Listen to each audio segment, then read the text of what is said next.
Felipe Franco anunciou seu retorno aos palcos de fisiculturismo e o Jason, pelo jeito, não curtiu tanto assim e vamos entender o porquê, tá bom? Mas antes da gente conferir o vídeo, deixa seu like, se inscreva no canal, que isso daí me ajuda bastante e não te custa nada. Patrocinadores aqui, AlphaCo, Integral Médica, CBMF, todos os links estão aqui na descrição e usando o cupom HUMANOS vocês garantem desconto em todos os patrocínios, tá bom? O futuro dele é na política. O futuro dele não é no fisiculturismo.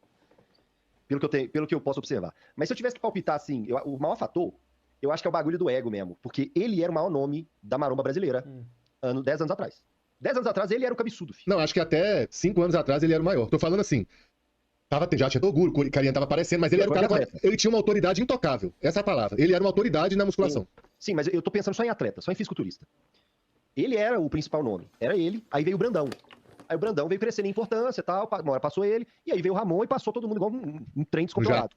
Aí depois democratizou. E, pô, tem o Kaique com muito hype, aí tem o Menegatti chegando agora, tem o Edivan também, que quando compete e tal. Você já tem vários atletas aí vivendo aí, né, bem? No assim, momento que o Fê Franco não é nem o principal, nem na mens, isso deve incomodar ele, mas não é muito, porque ele não era o principal da mens, ele era o principal de tudo. E aí que tá.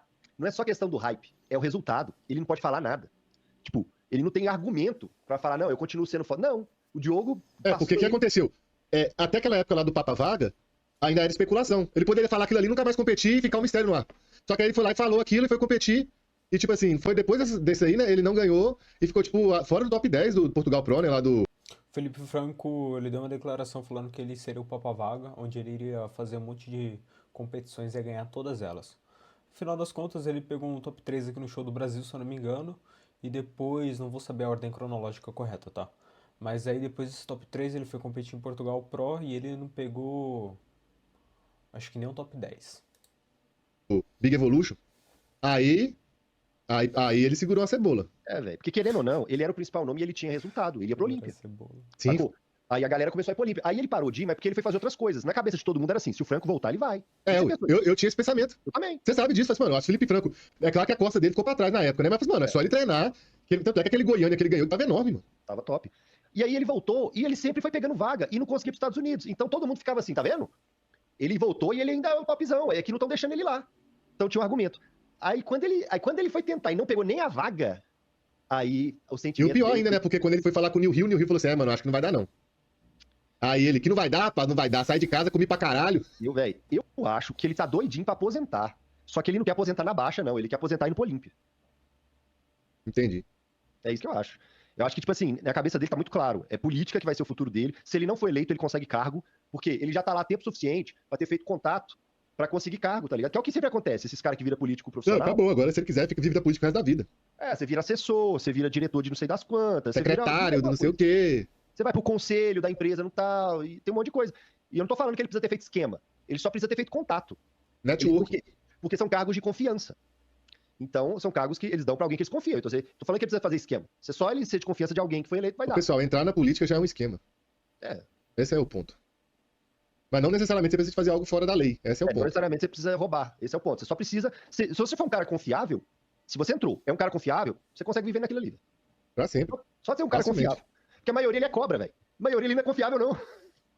Com certeza. Então é só isso. É o que eu acho. E assim, eu acho interessante, por quê? Porque apesar de tudo, como a gente tá aqui, a gente é dinossauro aqui nessa porra, a gente gosta do Franco competinho, velho. Eu não gosto do Franco político, eu odeio o Franco político, mas eu adoro o Franco atleta. Meu sonho é que ele nunca tivesse entrado pra política. Adoro o Franco atleta, cara. O cara vai competir, eu sempre tô lá assistindo. Toda vez. Eu, por mim, nunca teria entrado na política. Quando ele falou que entrar na política, eu pensei assim, perdemos mais um.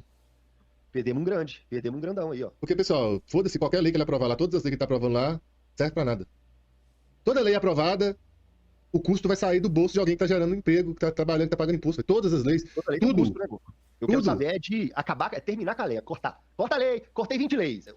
E digo mais, se o Felipe Franco nunca tivesse entrado para a política e tivesse seguido a sua carreira de atleta, com certeza ele ainda seria um dos top nomes da Men's Physique e estaria brigando pelo título junto com o Diogo Montenegro. Título do Olímpia, tá? Sério, velho, só tem que diminuir, cara. Toda vez que os caras fazem lei, você tá aumentando o Estado. E hoje o Estado, ele é mais que 50% da população. Se você não entender o que eu tô falando, eu vou tentar desenhar.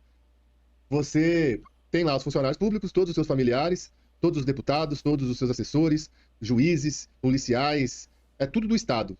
Quando você soma todos eles, mais seus dependentes, mais as empreiteiras, que estão um monte de funcionário, que depende do Estado também, mais os auxílios, já deu 50% da população, filho. É por isso que a gente paga. Pessoal, a gente paga 50% de imposto, não é à toa. O dinheiro não evapora, né, Jason?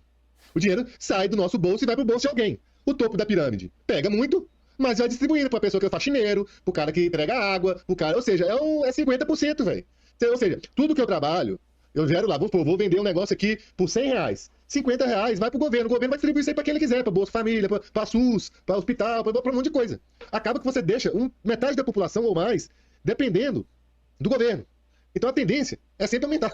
É isso, galera. Pausei o vídeo aqui porque eles vão ficar falando de política e outros assuntos pertinentes ali à live. Fugiram ali do foco principal, que é a respeito do Felipe Franco, tá? Por isso que eu parei. Mas é isso. Deixa aqui nos comentários o que vocês acham. Felipe Franco ainda é um bom nome para bater de frente e brigar pelo título do Mr. Olímpia? Na minha opinião, não, mas eu quero saber dos senhores aqui nos comentários, tá bom? Então, vou ficando por aqui. Muito obrigado para quem assistiu, se inscreveu no canal, deixou o seu like. Isso daí me ajuda bastante, tá bom? E é isso, tamo junto, galera. Valeu, é nóis.